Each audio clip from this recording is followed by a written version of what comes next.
जय श्रीराम भावांनो, आज आपण खूपच दुःखी होतो काही कारणास्तव.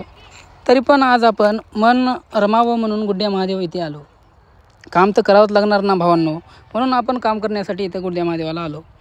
तर घरून जेवून आल्या नसल्यामुळे आपल्याला वाटलं आज आपला उपवास होईल. तरी पण मन नव्हतं माझं जेवायचं, पण देवालाच्या मनामध्ये काहीतरी वेगळंच होतं. तर इथे भंडारा होता मित्रांनो, त्याचा मी व्ह्यू घेतला. तर इथे भंडारा कोण देतं आहे, का देतं आहे, ही विचारपूस करत मी त्या बाबाकडे गेलो, थोडं मन लागावं म्हणून. तर बघतोय तर काय, तर ते साईबाबाचे खूपच मोठे भक्त. त्यांच्यापाशी जाऊन थोडंसं बोलणं वगैरे केलो, तर असं वाटलं की जसं काय मी शिर्डीमध्येच आहे. ती मूर्ती पाहून पण असं वाटलं की खूपच छान. मग काय, थोडा वेळ आपण तिथे म्हणजे महाप्रसाद वाटप करण्याचा प्रोग्राम केला व त्यांना चांगल्या प्रकारे प्रतिसाद दिली.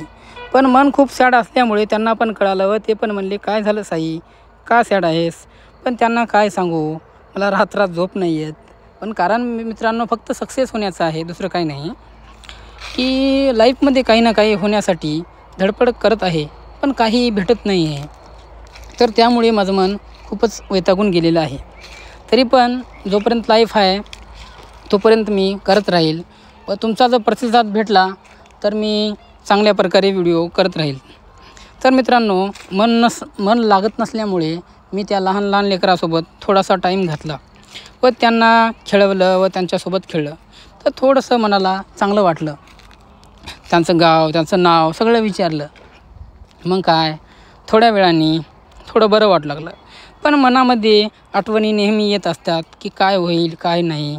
त्यामुळे मी थोडासा वैतागूनच गेलेला होतो.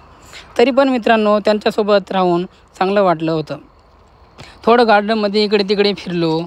मन लागत नव्हतं तरी पण त्या झाडासोबत खेळणं वगैरे असं तसं केलं. मग आपण थोड्या वेळाने लाजाळूच्या झाडापाशी घेतलो. अचानकपणे दिसल्यामुळे झाड, त्याच्यासोबत पण थोडा टाईम घातला. लहान लहान लेकरे चांगल्या प्रकारे खेळत होती. असं वाटलं यार, मी लहानच असतो तर किती छान झालं असतं. मोठे झालं की खूपच मनाला काही गोष्टी लागत असतात.